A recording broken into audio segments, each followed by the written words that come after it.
نحمده ونصلي على رسوله الكريم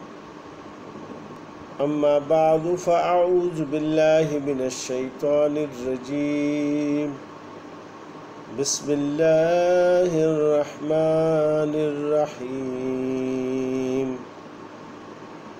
إن الذين كفروا لن تغني عنهم أموالهم ولا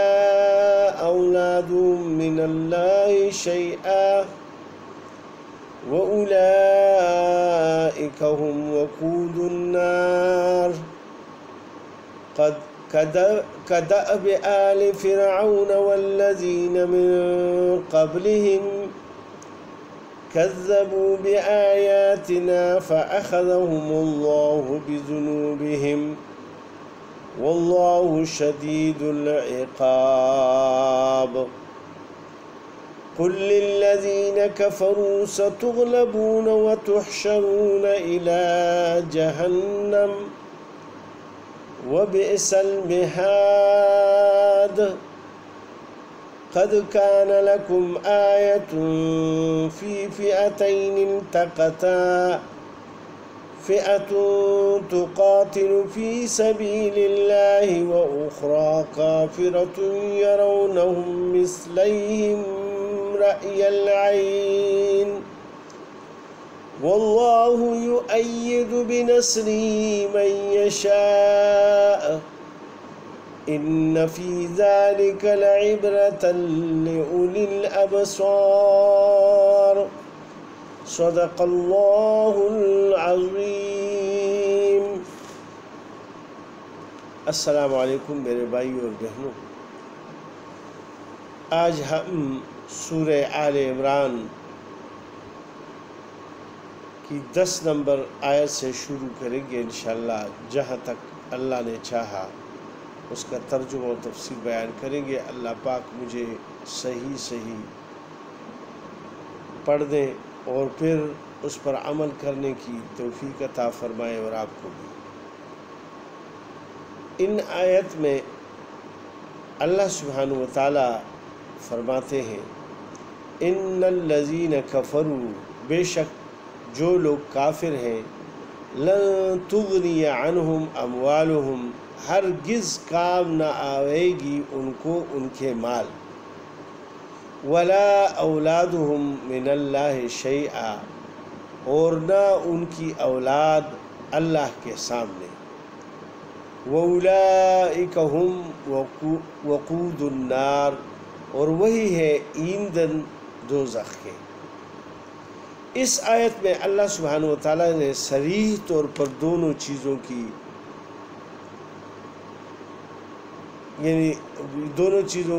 طاقت کا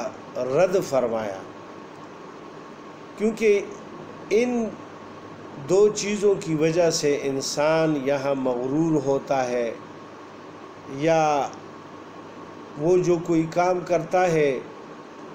تو ان کے پاس یا تو مال و دولت بہت زیادہ ہوتی ہے، یا ان کا قوم قبیلہ بہت بڑا ہوتا ہے جس پر وہ ناز کرتا ہے اور جس کی وجہ سے وہ فخر کرتا ہے، تکبر کرتا ہے، دوسرے لوگوں پر اپنی بڑائی ثابت کرتا ہے۔ تو دنیا میں تو یہ چیز کام آ جاتی ہے بعض اوقات، یعنی دولت کسی کے پاس ہے تو وہ کوئی جرم کر کے رشوت دے کے اپنے آپ کو چھڑا لیتا ہے، یا اگر اس سے بھی نہ ہو جائے پھر سفارشیں کروا لیتا ہے، اگر اس سے بھی نہیں تو جو کام قبیلہ ہے اس کی طاقت اور قوت کی وجہ سے لوگوں کو مغلوب کر کے وہ کام کروا دیتا ہے، لیکن آخرت میں یہ چیزیں بالکل کام نہ آئے گی۔ اللہ سبحانہ و تعالیٰ نے صریح فرمایا کہ نہ مال کام آئیں گے ان کے، اور نہ اولاد کام آئیں گے، اور آخر میں ان کا ٹھکانہ جہنم ہی ہے۔ اب اللہ پاک فرماتے ہیں کہ دأب جیسے دستور آل فرعون فرعون والوں کا، والذین من قبلہم اور جو ان سے پہلے تھے، کذبوا بآیاتنا جھٹلایا انہوں نے ہماری آیتوں کو، فأخذہم اللہ بذنوبہم پھر پکڑا ان کو اللہ پاک نے ان کے گناہوں پر، واللہ شدید العقاب اور اللہ کا عذاب سخت ہے۔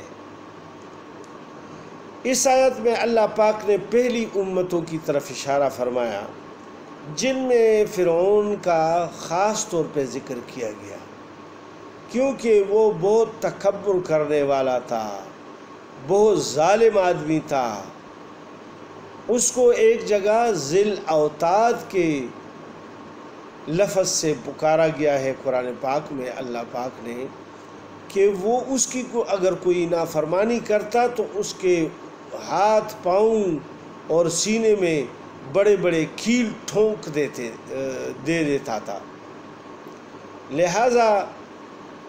وہ بہت بڑا متکبر آدمی تھا، لہٰذا اللہ سبحانہ وتعالیٰ نے اس کا خاص ذکر فرمایا، اور اس کے علاوہ جتنی بھی قومیں گزری ہیں انہوں نے تکبر کیا، اللہ سبحانہ وتعالیٰ کی وحدانیت کو نہیں مانا، باوجود ہے کہ فرعون کو بھی یہ پتہ تھا کہ یہ حق سچ نبی ہے اور اللہ سبحانہ وتعالیٰ اس کائنات میں موجود ہے، اور وہی یہ سب کچھ چلا رہا ہے، لیکن اپنی تکبر اور غرور اور بادشاہت کی وجہ سے لوگوں سے کہا کہ میں تمہارا خدا ہوں، مجھے ہی سجدہ کرو، میں ہی تمہیں سب کچھ دیتا ہوں۔ لہٰذا اس دنیاوی قوت کی وجہ سے وہ تکبر میں آ گیا اور خدائی کا دعویٰ کر دیا، اور لوگوں کو اپنے سامنے جھکا دیا اور جھکانے کی کوشش کی، اور جو نہ جھکتا تو ان کے اوپر کیلیں ٹھونکتا، ان کو مختلف قسم کی سزائیں دیتا۔ لہٰذا ان سب کو اللہ پاک نے ختم کر دیا، ایک دن آ گیا ان کے اوپر موت طاری ہو گئی، اور مختلف قسم کے عذاب آ گئے ان کے اوپر، اور وہ شدت کے ساتھ یعنی اللہ کے عذاب میں پکڑے گئے،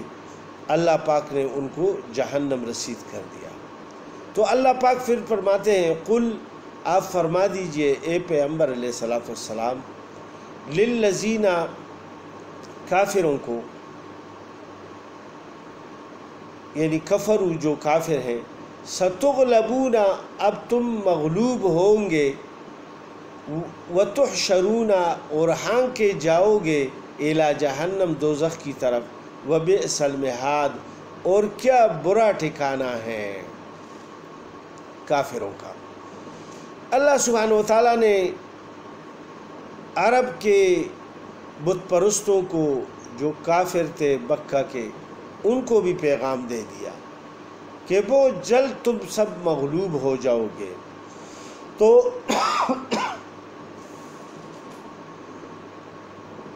مغلوب ہونے کے بعد پھر ہانکے جاؤ گے، یعنی مغلوبیت میں سب سے بڑی بات یہ ہوتی ہے کہ جنگ میں جب ہار ہو جاتی ہے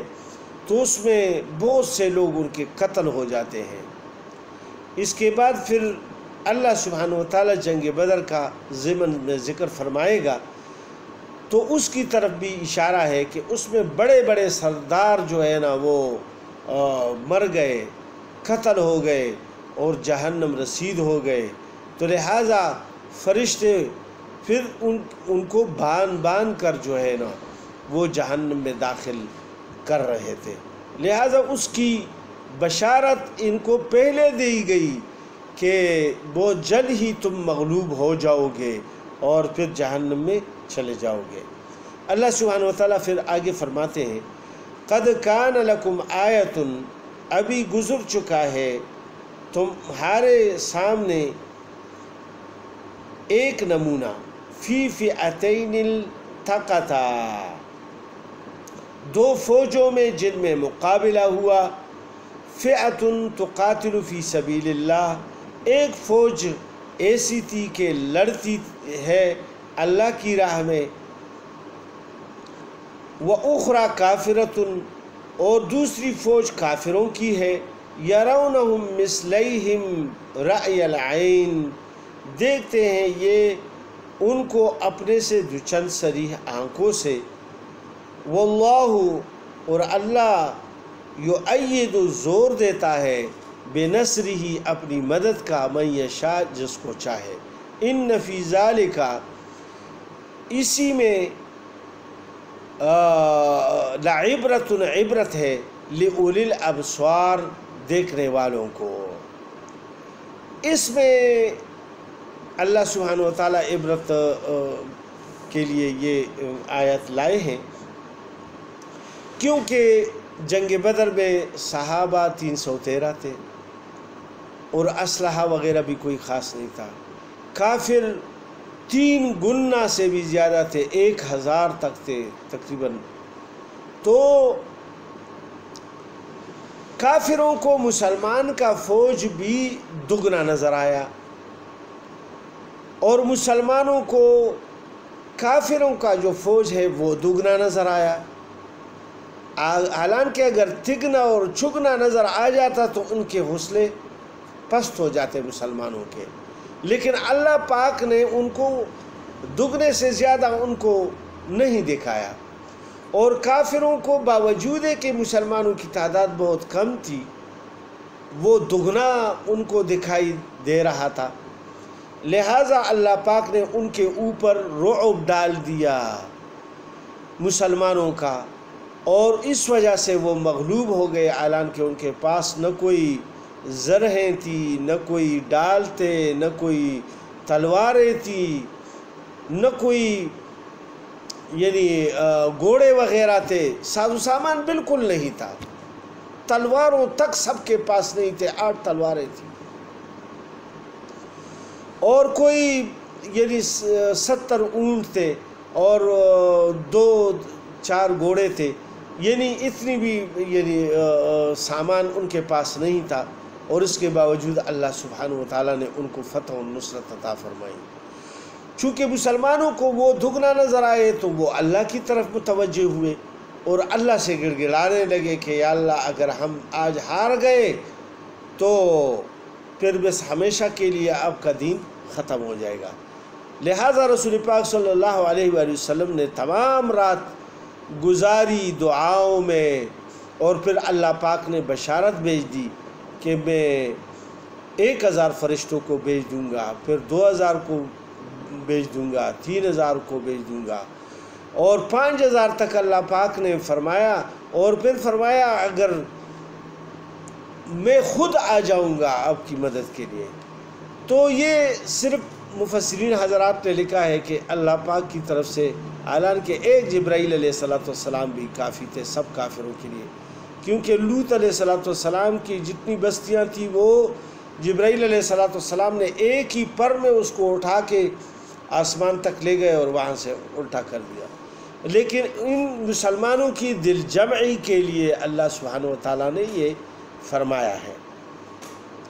لہٰذا ایسا ہی ہوا اور اللہ پاک نے ان کو فتح اور نصرت عطا فرمائی۔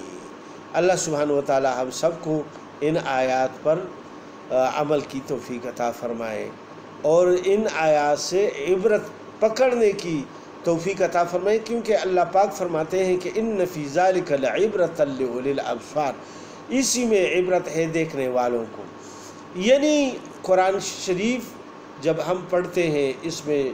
جو بھی ہم پڑھتے ہیں تو یہ ہمارے لیے عبرت کا سامان، اسی لیے کہتے ہیں کہ جب آپ قرآن کو پڑھو تو اس میں غور و فکر اور تدبر کریں، صرف خوش آوازی سے پڑھ کر لوگوں کو مسرور نہ کرے، بلکہ اس کے معنی اور مفہوم میں